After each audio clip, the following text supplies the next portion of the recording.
A patient who is chronic tobacco chewer chews tobacco 5 times a day since 15 years. On examination, the teeth on the buccal aspect of 4,4 and 4,7 show black stains.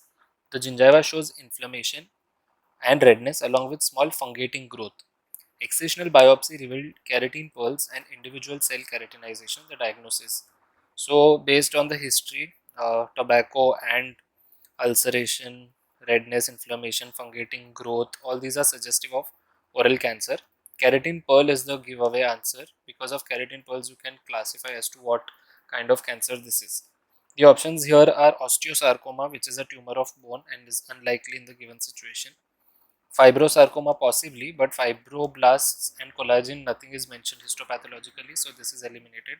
Squamous cell carcinoma, yes, most likely as an option. And basal cell carcinoma usually occurs in the extraoral sites and not associated with tobacco chewing as such. It is more related to sunlight exposure with rodent ulcer kind of an appearance. So the correct answer would be squamous cell carcinoma. Let's try to understand how this would look.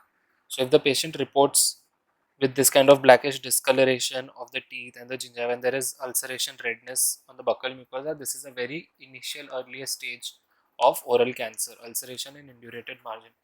Now carcinoma of gingiva is usually seen as an erosive lesion. It could be exophytic, granular or verrucous type. So they have mentioned it is a fungating growth, and histologically you will see depending on the staging, depending on the degree of keratinization and differentiation, you will see these islands of epithelial islands over here. Okay, these are keratinization uh, in the histopath, and you will also see single cell keratinization. Presence of individual cell keratinization is the classical feature of squamous cell carcinoma in the gingiva, and keratin pearls, as you can see in the histopath. So the correct answer to this option would be squamous cell carcinoma, that is option number 3.